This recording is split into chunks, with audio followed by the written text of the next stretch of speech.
Chapter 9. And when the queen of Sheba heard of the fame of Solomon, she came to prove Solomon with hard questions at Jerusalem, with a very great company, and camels that bear spices, and gold in abundance, and precious stones. And when she was come to Solomon, she communed with him of all that was in her heart. And Solomon told her all her questions, and there was nothing hid from Solomon which he told her not.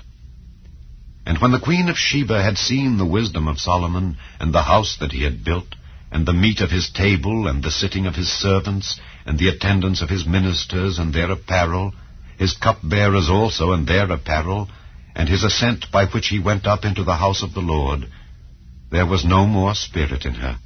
And she said to the king, It was a true report which I heard in mine own land of thine acts and of thy wisdom. Howbeit, I believed not their words until I came, and mine eyes had seen it. And behold, the 1/2 of the greatness of thy wisdom was not told me, for thou exceedest the fame that I heard. Happy are thy men, and happy are these thy servants, which stand continually before thee, and hear thy wisdom. Blessed be the Lord thy God, which delighted in thee to set thee on his throne, to be king for the Lord thy God. Because thy God loved Israel to establish them forever, therefore made he thee king over them, to do judgment and justice. And she gave the king 120 talents of gold, and of spices great abundance, and precious stones. Neither was there any such spice as the queen of Sheba gave King Solomon. And the servants also of Huram, and the servants of Solomon, which brought gold from Ophir, brought algum trees and precious stones. And the king made of the algum trees terraces to the house of the Lord, and to the king's palace, and harps and psalteries for singers, and there were none such seen before in the land of Judah. And King Solomon gave to the queen of Sheba all her desire whatsoever she asked, beside that which she had brought unto the king. So she turned and went away to her own land, she and her servants. Now the weight of gold that came to Solomon in 1 year was 666 talents of gold, beside that which chapmen and merchants brought. And all the kings of Arabia and governors of the country brought gold and silver to Solomon. And King Solomon made 200 targets of beaten gold. 600 shekels of beaten gold went to 1 target. And 300 shields made he of beaten gold. 300 shekels of gold went to 1 shield. And the king put them in the house of the forest of Lebanon. Moreover, the king made a great throne of ivory, and overlaid it with pure gold. And there were 6 steps to the throne, with a footstool of gold, which were fastened to the throne, and stays on each side of the sitting place, and 2 lions standing by the stays. And 12 lions stood there on the one side and on the other upon the 6 steps. There was not the like made in any kingdom.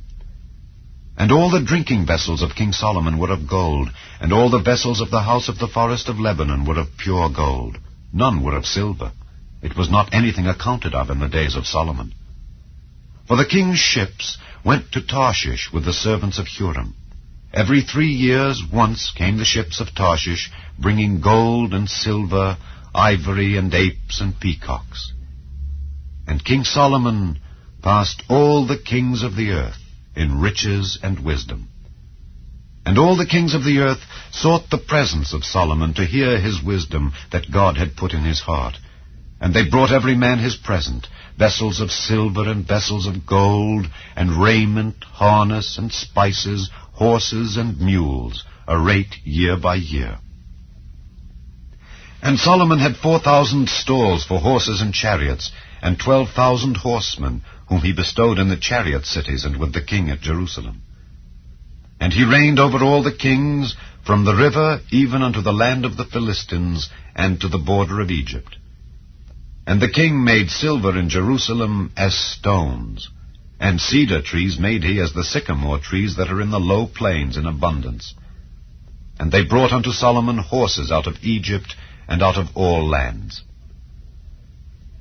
Now the rest of the acts of Solomon, first and last, are they not written in the book of Nathan the prophet, and in the prophecy of Ahijah the Shilonite, and in the visions of Iddo the seer against Jeroboam the son of Nebat? And Solomon reigned in Jerusalem over all Israel 40 years. And Solomon slept with his fathers, and he was buried in the city of David his father, and Rehoboam his son reigned in his stead.